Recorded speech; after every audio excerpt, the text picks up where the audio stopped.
Part 9। उन जज्बातों का नाम जो दोनों ने अभी तक नहीं रखा। अनन्या के उस एक वाक्य ने प्लीज कभी अचानक से दूर मत हो जाना अयान के मन को ऐसी जगह से छू लिया था जहां कोई बहुत कम पहुंच पाता है। उस दिन के बाद दोनों के बीच कुछ सटल लेकिन गहरे बदलाव आने लगे। अयान अब अनन्या की हर बात को और ध्यान से सुनता था, जैसे वह अनजाने में उस डर को कम करना चाहता हो जो अनन्या ने पहली बार स्वीकार किया था। अनन्या भी पहले की तुलना में अधिक एक्सप्रेसिव दिखने लगी थी।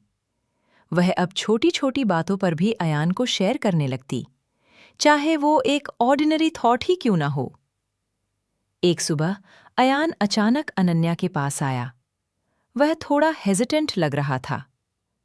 अनन्या ने पहली नजर में ही यह देख लिया। तुम ठीक हो? उसने पूछा। अयान ने धीरे से सिर हिलाया। हाँ, ठीक हूं, बस कुछ बात करनी थी। अनन्या ने ध्यान से देखा। ऐसे क्यों लग रहा है जैसे तुम नर्वस हो? अयान ने हल्का सा हंसी में टालने की कोशिश की। मैं नर्वस नहीं, बस अनश्योर हूं। अनन्या की आंखों में क्यूरियोसिटी आ गई। अनश्योर किस बात पर? अयान कुछ पल चुप रहा, फिर बहुत धीरे से बोला। कभी-कभी लगता है तुम्हारे साथ जो बॉन्ड है वो डिफाइन नहीं हो पाता। अनन्या तुरंत चौंकी।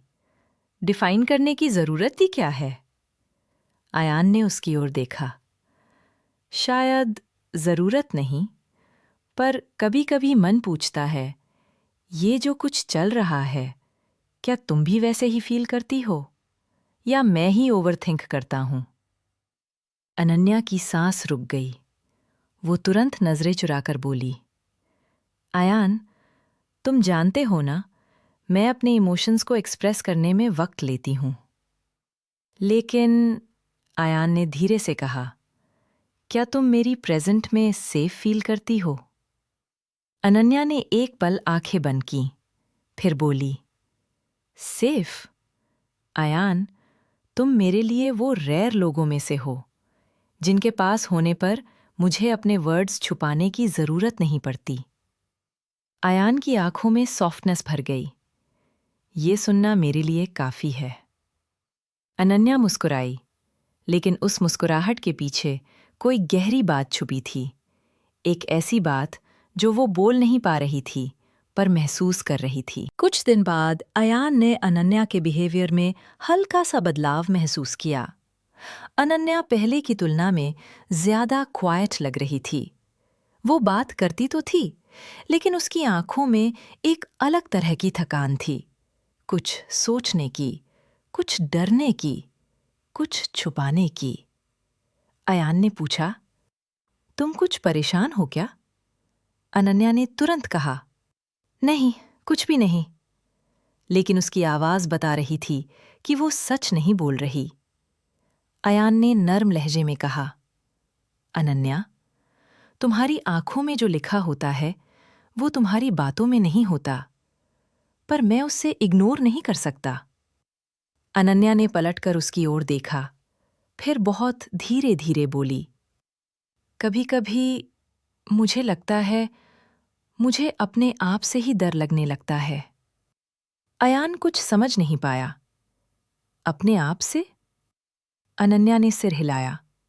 हाँ, मुझे लगता है मैं कहीं ज्यादा अटैच ना हो जाऊं और फिर लूज ना कर बैठूं।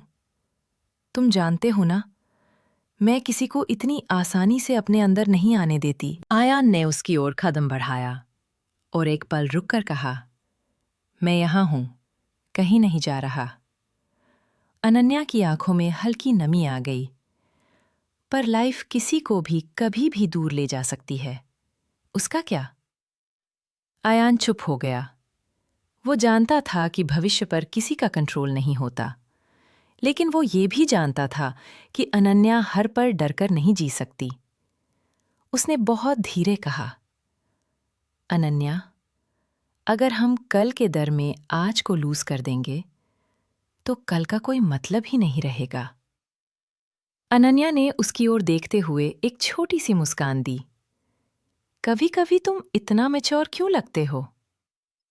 आयान ने सिर झुकाकर कहा, क्योंकि तुम्हारी आंखों का दर मुझे हमारे बीच की खुशी से ज्यादा इंपॉर्टेंट लगता है। अनन्या की आंखें पिघलने लगीं। उस दिन शाम को अनन्या ने आयान को एक छोटी सी बात कही। तुम मुझे समझने की इतनी कोशिश क्यों करते हो? आयान ने जवाब दिया, इसलिए क्योंकि तुम समझने लायक हो। अनन्या ने हौले से सिर नीचे कर लिया। पर मैं सिंपल नहीं हूं। आयान मुस्कुराया। मुझे सिंपल नहीं चाहिए, मुझे तुम चाहिए, जैसी भी हो। ये सुनकर अनन्या की सांस अटक गई। उसने ये महसूस किया कि आयान के शब्दों में कोई सुपरफिशियल चार्म नहीं थी। वो जेन्युइन था। उसकी जेन्युइन केयर ही अनन्या को सबसे ज्यादा डराती भी थी और अट्रैक्ट भी करती थी।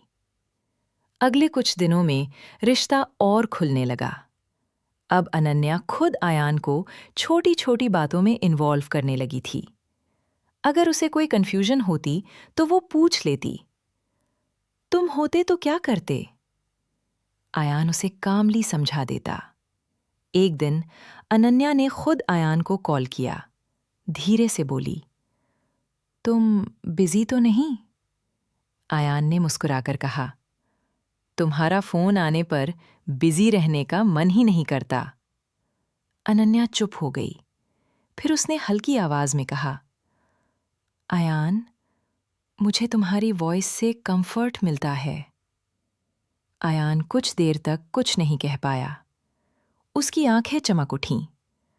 अनन्या ने हिचकिचाते हुए कहा, मुझे पता नहीं क्यों, पर तुम्हारी वॉइस सुनते ही मेरा दिमाग सेटल हो जाता है, जैसे सब कुछ ठीक हो जाएगा। आयान ने धीरे से कहा, मैं हमेशा यहीं हूं, तुम्हारे लिए। अनन्या के पास कोई शब्द नहीं थे। उसने फोन रखते हुए सिर्फ इतना कहा, thank you for being you. उस रात अयान सो नहीं पाया।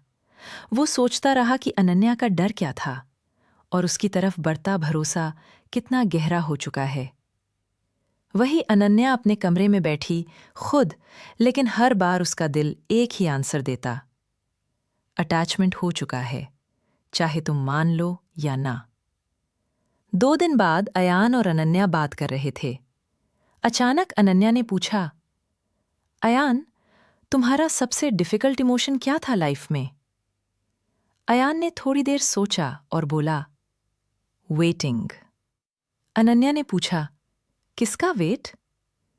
अयान ने उसकी आंखों में देखते हुए कहा, किसी के रेडी होने का। अनन्या का दिल जोर से धड़का। उसने नजरें हटा लीं ताकि अयान उसकी आंखों में छुपा जवाब न पढ़ ले। अयान ने धीरे से कहा, मैं किसी को फोर्स नहीं करता अनन्या, पर कभी-कभी वेट भी एक फीलिंग होती है जिसमें पेशेंस चाहिए, सच्चाई चाहिए और होप चाहिए। अनन्या ने बहुत धीमी आवाज में कहा, अगर कोई रेडी न हो कभी? आयान ने हौले से कहा, तब भी मैं रिस्पेक्ट करूंगा। अनन्या की आंखें भर आईं। वो कुछ कहना चाहती थी, बहुत कुछ, लेकिन शब्द उसके गले में अटक गए। वो बस इतना ही बोल पाई, अयान, कभी-कभी तुम्हारे वर्ड्स मेरे लिए बहुत हैवी हो जाते हैं। अयान ने समझते हुए कहा, इमोशनली हैवी? अनन्या ने सिर हिला दिया। हाँ, इसलिए नहीं कि तुम कुछ गलत बोलते हो, बल्कि इसलिए कि तुम सही बोल देते हो। अयान ने पहली बार महसूस किया कि अनन्या खुद से लड़ते लड़ते थक रही थी। उस रात अनन्या ने खुद से कहा, मैं अब इन फीलिंग्स को इग्नोर नहीं कर सकती। लेकिन उसने ये बात अयान से नहीं कही। वो शायद अभी भी रेडी नहीं थी। पर अयान, वो हर दिन उसकी ओर थोड़ा और गिर रहा था, थोड़ा और डूब रहा था, और उसे पता ही नहीं था कि अनन्या भी धीरे धीरे उसी गहराई में उतर रही थी। बस दोनों में से किसी ने अपनी भावनाओं को अभी तक कोई नाम नहीं दिया था। उनके बीच इमोशंस थे, बॉन्ड था, सॉफ्टनेस थी, कंसर्न था, फियर था, अटैचमेंट था, पर एक चीज अभी भी मिसिंग थी, एक्सेप्टेंस। और इसी एक्सेप्टेंस की शुरुआत होने वाली थी उनके सफर के अगले चैप्टर में।